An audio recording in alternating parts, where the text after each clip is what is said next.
switching the whole topic. Michael Burry. You know about Michael Burry? Yeah, Big Short. The Big Short, man. If you don't know about the Big Short, it's a cool something that happened in real life. This person, Michael Burry, is a great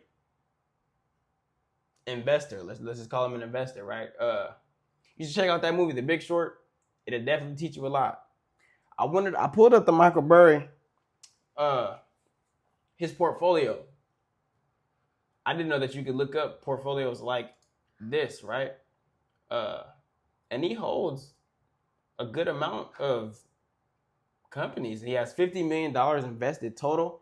You use the consumer discretion. What was it? The consumer discretionary. Consumer discretionary.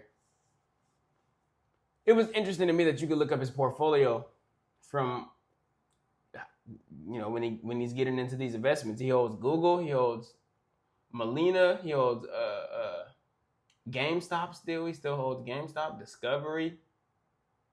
He holds Disc. I don't know what that is. He owns CVS. Lululemon. Holds GameStop too. Ultimately though, this was pretty cool. Yeah. Finance and consumer discretionary.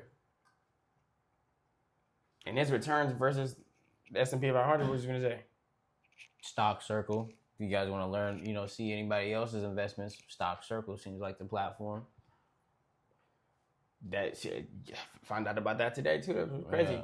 The performance, Michael Burry's portfolio based on the S&P 500, right? So in a 1 year return, it's up 22%, while the S&P is up 22. Or his 1 year is 2.1, sorry, while the S&P is 22, and his 3 year is negative 7%, while the S&P is up 72%. The 20 year, his portfolio was up 20%.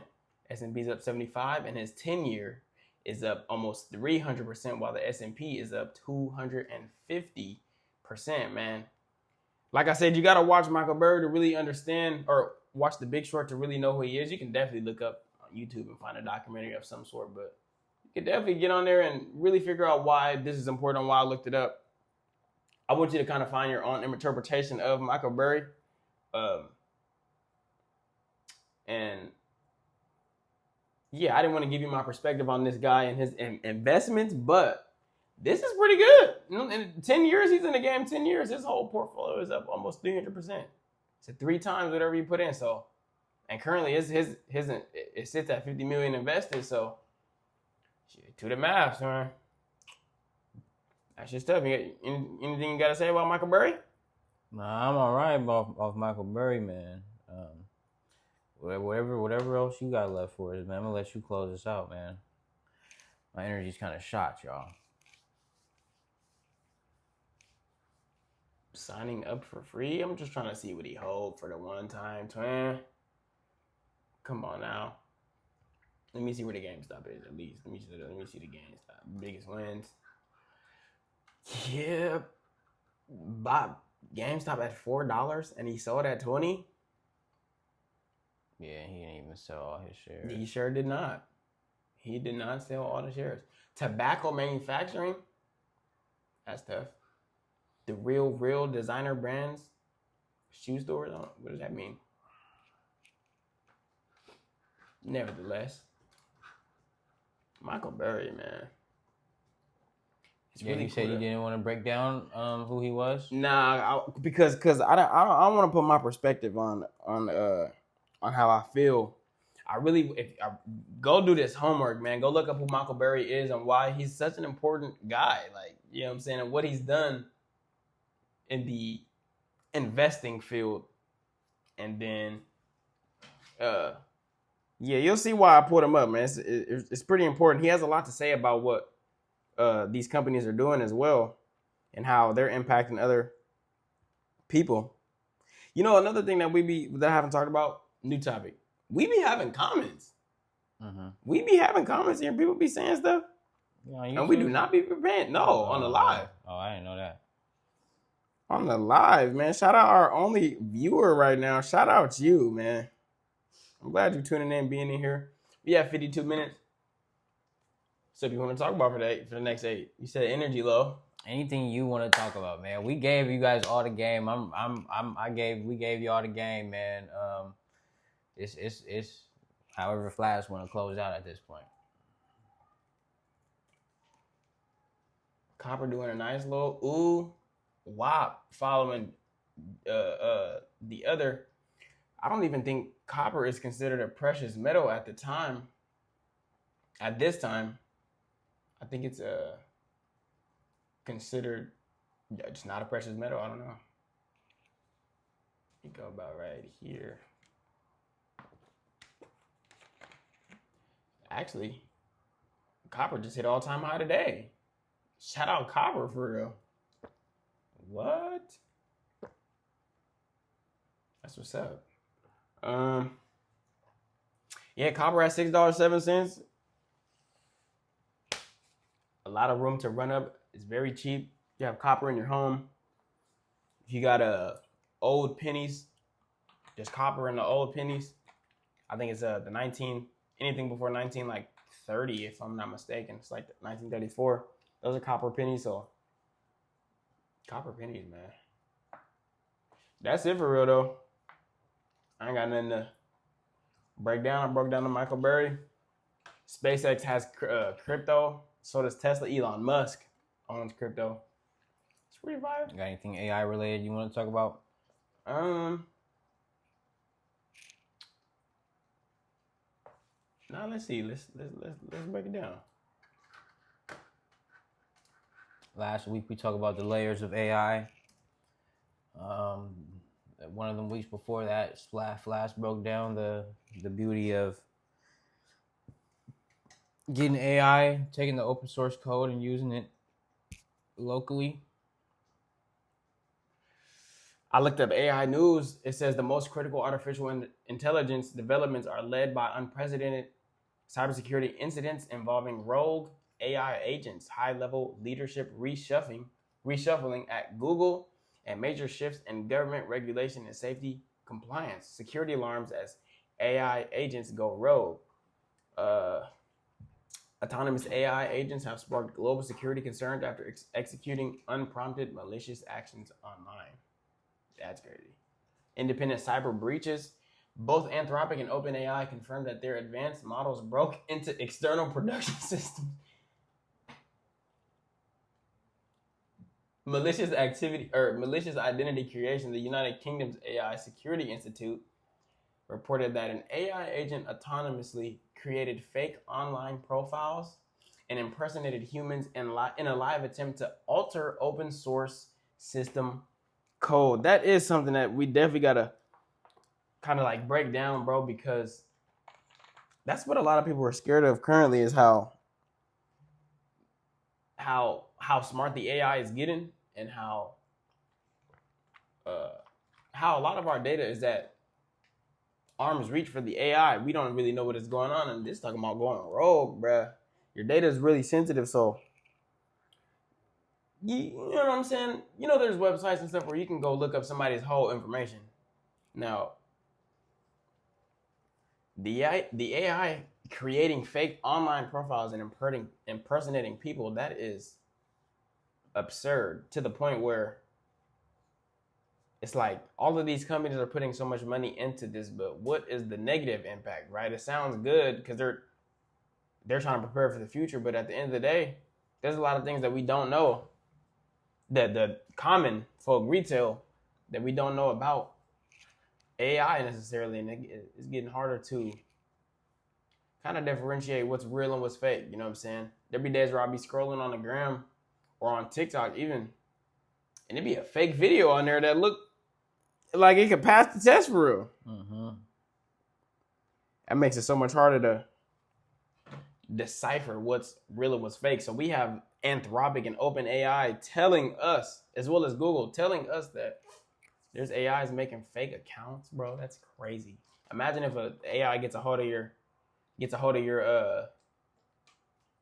credit information, your debit card information. That's another thing too. How is AI gonna be paying for? How is AI gonna transact, bro? You gotta go. No, I don't got nothing. Are you saying how is AI gonna transact? Yes, when we have that like the agentic type systems, man, wow, they're gonna be using crypto. Man, It's digital. yeah. I ain't even thought that far, man. Is AI gonna be out here transacting, man? Wow, major executive shakeup at Google. Google's foundational. This is man. Google's foundational AI branches experience a massive leadership transition. Jeff Dean departs. Legendary Google senior fellow Jeff Dean is leaving the company after 27. Okay. New scientific venture. Okay. We don't really need to know about that. That's different. Global regulations enter full force. Governments are shifting from voluntary safety agreements to enforceable legal mandates. European AI Act takes effect. Article 50 of the European Union Act officially entered into force, legally mandating compulsory AI labels on deep fakes and any authentic-looking machine-generated content. See, Europe already is on that because, but there's so much fake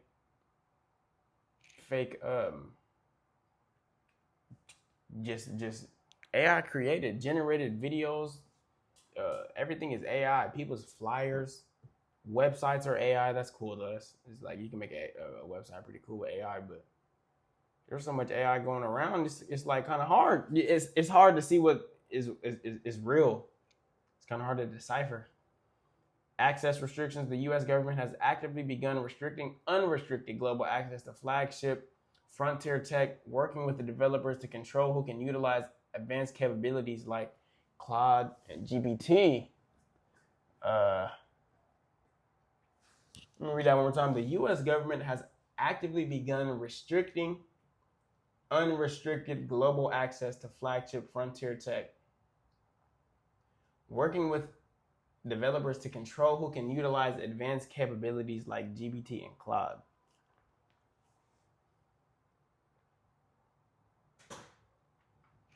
Hey, AI about to get some restrictions, man. Prepare for AI doing some crazy stuff, some more crazy stuff, because that's the world we getting into, Okay.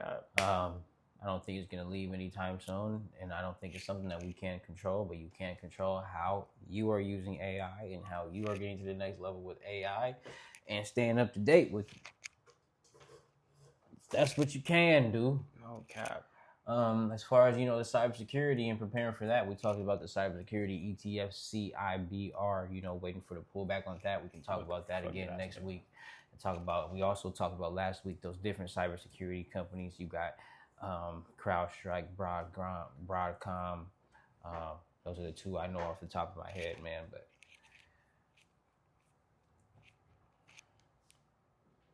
what I searched up was AI using crypto to transact. It says artificial intelligence agents are actively using cryptocurrency and stablecoins to transact because traditional banking infrastructure cannot accommodate autonomous software.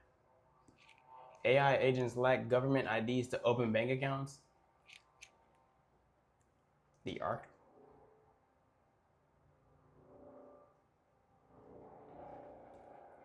AI agent commerce has rapidly transitioned from a theoretical concept into a live network infrastructure built around three core pillars: the X402 protocol, session keys, and intent-based execution. I'm going to have to dive into this a little bit. Ledger hardware guardrails. To balance automation with asset safety, Ledger released its open source agent stack. The toolkit allows an AI agent to read wallet balances and draft complex transactions, but strictly mandates that a human physically click a hardware button to authorize the final movement of funds. That's tough. MoonPay Agent CLI. MoonPay introduced specialized developer command line interfaces that give autonomous agents access to fiat to crypto on-ramps, allowing software to easily bridge between physical banks, assets, and digital tokens. That is crazy. MoonPay is also XRP or a Ripple partner. Tough. I think we've been on for an hour though. I think we just 102. Fire. Yeah, man. You want to close us out? It's your boy Go Getter. It's your boy Flash, man. I'm ready to go hit this gym. We will see you guys next week. We hope you guys learned something. If not, that's your fault. You're not paying attention. All in all, keep up with us at Full Circle Wealth on the Instagram. Monday Madness came out for Monday Stocks Breakdown. Tuesday Takedown came out for Tuesday. Flash dropped that for the Tuesday Takedown. Crypto Breakdown. We got the Wealth Wednesday presented to you. I'm about to go hit this gym. We about to go hit this gym.